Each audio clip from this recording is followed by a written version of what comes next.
Hello everyone, my name is Devkant Pal. I am currently a PhD student in School of Interdisciplinary Research. So today's topic is the mechanical properties by atomic force microscopy or nanoindentation.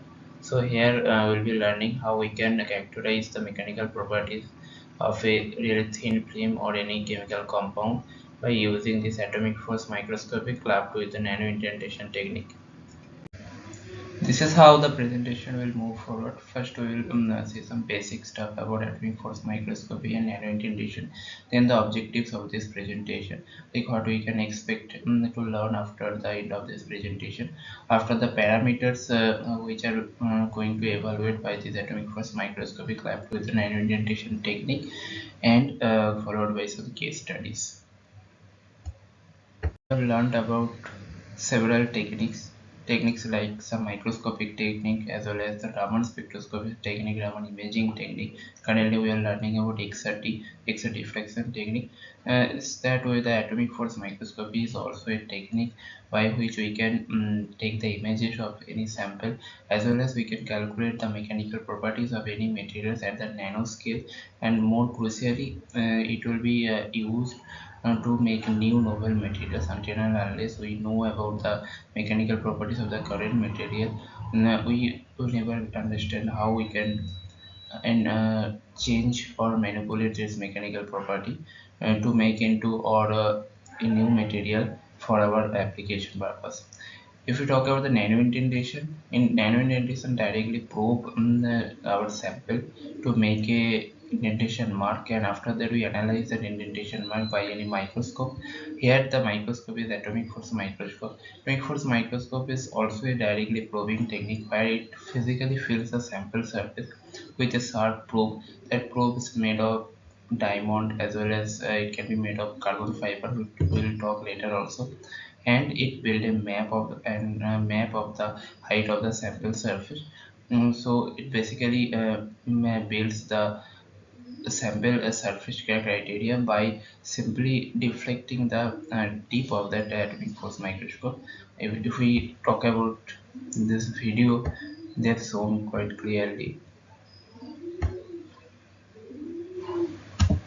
This is called an atomic force microscope, and it operates a little differently than you might expect from a normal microscope. This device makes an image by tapping on your sample with a very tiny probe tip, usually only 20 or 30 nanometers wide. But because it's so small, it's really hard to describe how it works, so I made a bigger model to demonstrate the principle. An AFM has a resonating cantilever with a sharp tip on the end. It will move this tip across the surface of your sample, and anywhere it makes contact with your sample, it'll record the height at that position. By doing this, you can construct a three-dimensional image of your sample. My device is cobbled together out of a 3D print and some pretty amateur hour electronics, so it can only achieve millimeter level accuracy. But real AFMs can give you nanometer or even picometer resolution, although usually in a pretty small field of view, smaller than a human hair. Despite that, AFMs are super important to research and material science. On the other hand, this is how a nanoindentation tip look like under a microscope, and this is how a sample surface will look like if we just indent it by a nanoindenter. These are a couple of main objectives of this presentation. First, to evaluate the surface profile of any given samples, particularly to the soft samples like soft polymer, some gel, or any kind of a metal organic frameworks. How we can get a localized Young modulus mapping on their surface from a atomic force microscopy images that you can expect from this presentation. So before jump into the technique, let us understand how a surface look like on any sample. So no matter how smooth a surface looks like, there is some micro level or nano level of roughness present on a surface that can be of the scale of that roughness might be lesser or more, but it is completely impossible to create a surface which have no surface roughness. So roughness comes from many kind of things. It can come from the manufacturing process, it can come from the how the sample is being handled, or how, where it was previously used. So that surface can be of a lubricant surface. The surface can hold some adsorbed contaminants as well as the oxides layer can be there, as well as during the processing also there can be some disturbed materials which is incorporated within the surface. So if we see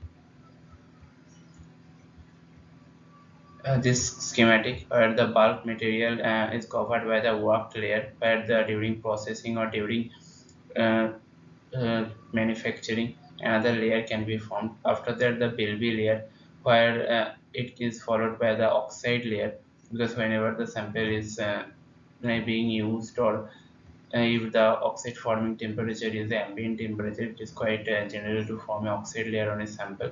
After that also water vapor and gas can be absorbed on a sample surface.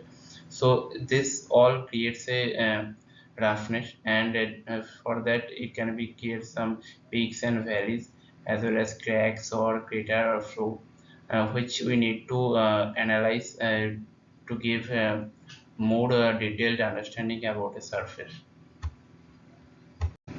Here are the parameters by which we can characterize mechanically a sample. So first, if we talk about the hardness parameters, so Young modulus, which is nothing but the ratio of stress versus strain, and it can be, the unit is pascals. So if we know about the value of a Young modulus of a particular material, as it is a material property, so from that we can that can be indicating the stiffness as well as how where it can resist the deformation, and we can compare between the two materials. So whose Young modulus is more, we can say it as a much more stiffer, much more of a stiffer material, and whoever Young modulus is less, in that case we can say it as a highly elastic or easily deformed material. In order to, another case, if we characterize the sample surface, in order to characterize that surface, we need to understand about the extreme value parameter, average value parameter, as well as the height distribution. Height distribution comes from the height distribution as various fewness, kurtosis, bearing area curve, etc. Now let's go into the details of some roughness parameters, starting with extreme value parameters. As the name suggests, it is the average of the five highest peaks as well as the average of the five lowest values. So all the extreme 10 points will be clubbed together to give this extreme value parameter.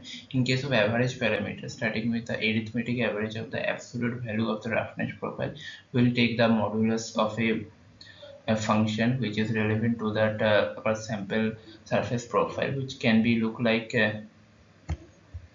this sort of peaks and valleys, like some of the curves, and we'll take in a particular sampling length. Let us take this length as a capital L, and we'll have to integrate this from a starting point to the end point, and need to take the modulus of that function to give the first RA value. It is named as a RA value or a average parameter, and the root mean square average of the roughness profile, also named as the RQ value. So it is nothing but a mathematical equation in order to reduce the error function which is happened in the previously in RA value, because if we only take the modulus of that function, we are neglecting many of the portion of this curve. So in order to minimize or mitigate the error function, RQ roughness profile can be taken. So it is nothing but the root square of the modular z square value. So it can give us, so this both can give given us a roughness idea. Now there are another three ways of measuring this roughness. It can be of variance. Variance is nothing but unless instead of using that height zx function, we can use a probability density function. Here also the error percentage is getting much lesser. That's why people introduce this the variance function. This is nothing but a probability of minus infinity to each function pz dz, And if in the variance function we take it as a normal function, so it can be like integrated from minus infinity to infinity, j to the power n pz dz. So here if we take the variance of a third degree variance, it can be named as a skewness. So skewness will be nothing but integration of minus infinity to infinity z cube pz dz. And case of kurtosis, it is a fourth order movement. Kurtosis is nothing but z to the power 4 pz dz. So when that skewness value r s k is less than 0, that is a valley type profile. So there is a the less wear can be happen on that sample surface and more loading capacity will be there. And if that skewness value is more than 0, so more peak type profiles will be there. So if there is more peak type profile, so it is a chance to remove that, there is a more chance to remove those peaks, and so more wear can be happen. And if more wears are happening, then less load bearing capacity of that sample. For a normal surface, we name that normal surface as a mesocortic surface, and for that case, the RQU or the kurtosis value is equal to the 3. And if that kurtosis value is more than 3, then we name it as a sharp surface. And if that kurtosis value is less than 3, then we name it as a dull surface or platykurtic surface. So in case of indentation, this Oliver Farr model is being used to calculate the Young modulus of our current sample. And this Oliver Farr model is based on the two mathematical equations, or rather three. So first they measure the contact stiffness, which is equivalent to the derivative of the load with respect to the indentation depth h. And after that we calculate the contact area A, and by using this things, it can be calculated the reduced indentation modulus ER value, which is equivalent to the stiffness multiplied by root pi divided by 2 root to the power A is the projected contact area. And when it's come to the relationship between the indentation Young modulus, which is known to us, and the reduced Young modulus, which can be equivalent by this following equation: 1 by E, or equals to 1 minus mu square divided by E. Here is the this E is our sample Young's modulus, and these are the Poisson ratio of the sample as well as for the Poisson ratio of the indentation tip. So Young modulus are always calculated from the unloading part of a load versus indentation depth curve, and indentation and it can be calculated from the 40% to the 95% of the maximum load, so that we can get a less error value. And in case of a micro indentation, it gives us the average value, but in case of nano indentation, we can get much more localized parameters. And hardness is nothing but the load by projected area. So in case of atomic force microscopy technique clubbed with this indentation also, so we need a really ultra thin film, or where this shallow depth or low loads of atomic force microscope indentation can be happen. And the film thickness will be at least 5 times of the depth of penetration, unless it will damage our sample completely. And as it is written that it is necessary to measure the hardness of ultra thin films, such as in the computer industry, in biotech industry, as well as if you want to generate a biocompatible coating of any impeded material. In that case also, this AFM clubbed with indentation techniques can tell us the mechanical properties of that particular ultra thin coating. And in order to choose a cantilever system for a atomic force microscopy, the conditions are it should have a low spring constant and high resonance frequency. Low spring constant in the sense it should not damage the sample, as well as it should tap or it should resonance in a high frequency, so that you can collect as many data as possible. And current tape which are in use is a diamond tape as well as a carbon nanotube tape. And in fact, research is much more going on to generate a new type of polymeric nanoindentation tape, which can be used as a piezoelectric sensor in atomic force microscope. So this piezoelectric sensor or any piezoelectric element is being used in an atomic force microscopy tip because it can sense the force between the tip and the sample surface. So if there is a sample is decreasing or increasing, so it will sense a increasing or decreasing force between the tip and sample surface, and we can generate the sample surface by this reaction only. So this is nothing but another pictorial representation of how a AFM tip with the cantilever system scan our sample surface. So in any of the axis it will scan in a first scan. In this case it is scanning in at x-axis, and slow scan will be happening in another axis, so that we can collect a lot of data along one axis only. And this height distribution or this height h can be measured by how the sample is deflecting on this resonating tip. To calculate or get an idea about the Young modulus of our sample surface, this peak force quantitative nanomechanics technique is quite useful, and this technique was first developed by Brooker company, and this was based on a model of DMT model, the Jaguin-Muller-Topov model, and this model basically draws a graph between our load versus the separation between my tip and the sample surface, and whenever this peak force amplitude is get increasing, in that case the uh, during each tip the tapping cycle is getting reduced. So it is sometime expected also or sometime advisable if we are having liquid sample, and peak force frequency can be of 2 kilohertz, can be of 1 kilohertz. It completely depends on the sample type. If the sample is like more of a softer material, then the frequencies would be less. And in case of this DMT model, the maximum we should always take it as a 90% or the lesser region. Don't no need to be go to the 100% region, and the deformation force level is the 15% level. And because we need to retract or subtract the baseline noise also, and this quantity modulus data can be then overlaid on a 3D representation of the surface topography, which topography can be simply imaged by the atomic force microscopy, and so that it can make our job easier to relate the mechanical properties to their microscopic images directly. These are some of the details about the DMT model.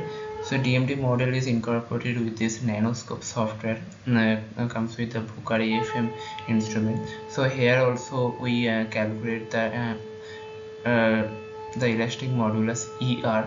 So this ER gives us the combined value of the our micro AFM tip as well as the surface, and here the adhesive force also taking into account, and this adhesion between the sample surface and the microscopic tip can give us a much more deformation curve, and from the slope of this curve we get to know about the elastic modulus of the whole sample surface, and we get this type of curve from each and every single point where this cantilever tip is tapping on the sample surface. So here are some of the videos how this works.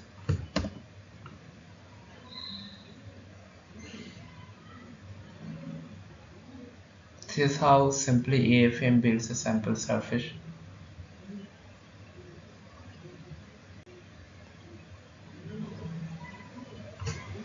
Nanoindentation.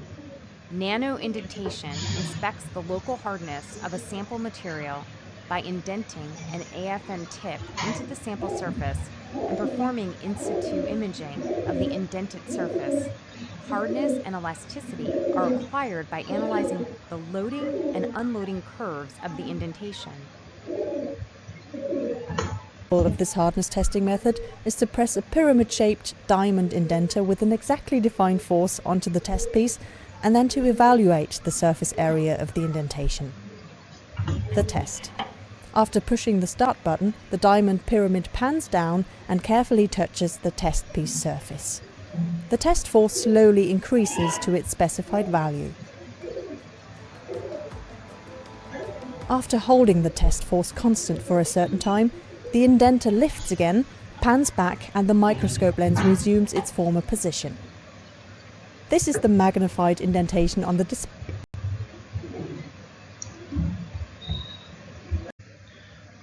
So there's different kind of concept on nanoindentation atomic force microscopy. When it is clubbed together by force volume method.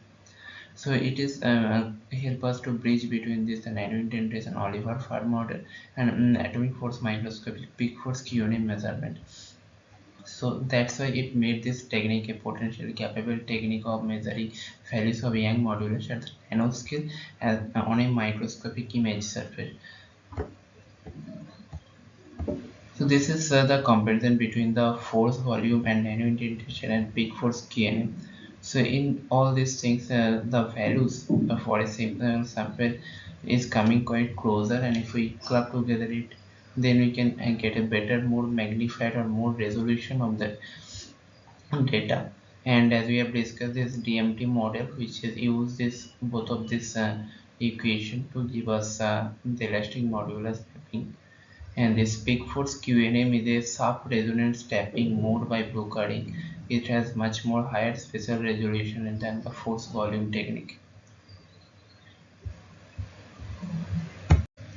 In this technique, the commonly used any kind of a sharp atomic force microscopy probe cannot be used, as we are going to use some biological soft tissue samples as well as the soft polymers also. So in that case, that will damage our sample itself. So any kind of a dull probe can be used, and which are still having a non-linear stress strain curve can be used. And the frequency or the much more sensitivity of that tips would be higher. And here the advantage we can get is the high resolution, the accuracy, the mechanical properties of a really thin film as well as a soft sample can be measured. But the disadvantage is always the data acquisition will be slower, and the hardness can be derived in the AFM nanoindentation. It also derived from the unloading strain rate. If we see this data processing also, in this case also the Fourier transformation of this graph is required to subtract the baseline, and many kind of this indentator, the spherical indentator are in use. The mostly used indentator is the area is the Berkovich indentator, and after indenting this surface, there can be some wear out of the sample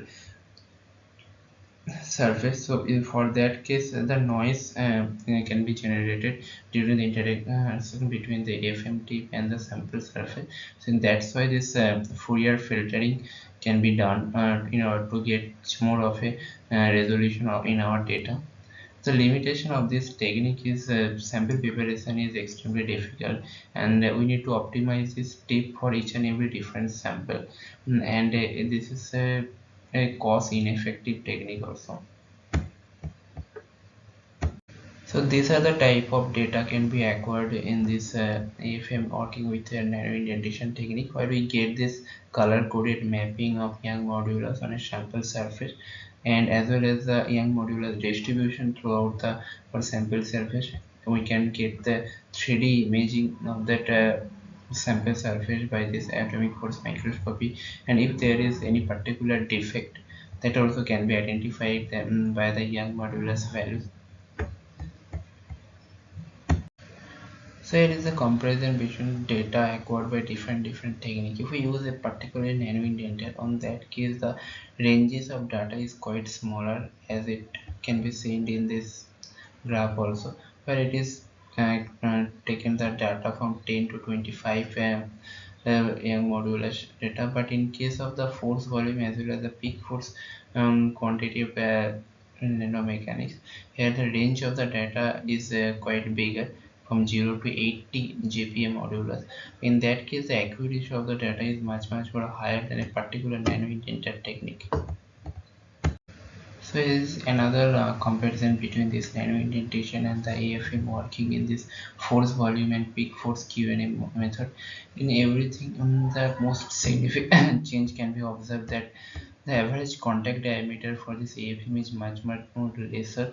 So that's why we can get more of a sample data point. It can be created and more images can be created. So more statistical data it will be in our hand, and for more statistical data we can minimize our error percentage, which cannot be minimized in the nanoindentation as the data point itself is quite less. This is another example of how young modulus of a metal organic framework can be calculated or can be mapped on the metal organic framework's sample surface. Here it is shown as Young modulus graph versus unloading standard, as well as the Young modulus versus the maximum indentation depth. And here we can be seeing that the line is drawn along which there are much more or Young modulus points. So from the average of these points we get the value of the Young modulus, because it is completely impossible to take the exact value of the Young modulus by simply tapping different portion. So in this model is kind of useful to give us a range of data, and from that range of data we calculate a particular Young modulus value of their metal organic framework. And the hardness parameters of the metal-organic framework also can be measured by this AFM indentation technique, and it gives us this beautiful kind of a chart of a hardness versus the maximum of indentation depth. And from this data graph also represent that how precisely we can tell about the mechanical parameters of a simple uh, metal organic framework, which cannot be done by the universal testing machine or the UTM machine.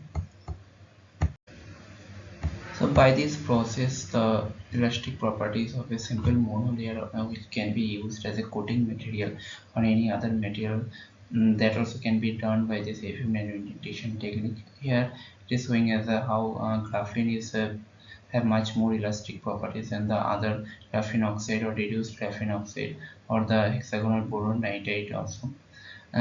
So it can be seen that hexagonal boron nitride has closer Young modulus value than graphene. So in this way we can develop our new material, and if be it is a thin film, be it a soft polymer, that can be characterized by this AFM nanoindentation technique. Here this presentation will give us the crux of the usefulness of atomic force microscopy for calculation of mechanical properties of any particular sample. These are the references I have used to collect the data or collect the information. This number 6, this is the really nice written paper where they have shown all those calculation, how it can be done, and what are the error parameters also. In other case studies I have taken from different journal paper. This can be referred here. So thank you very much for all of your attention. This is and at the last I just want to tell that there is one software named Goodian. That software can be used to evaluate all the surface roughness parameter.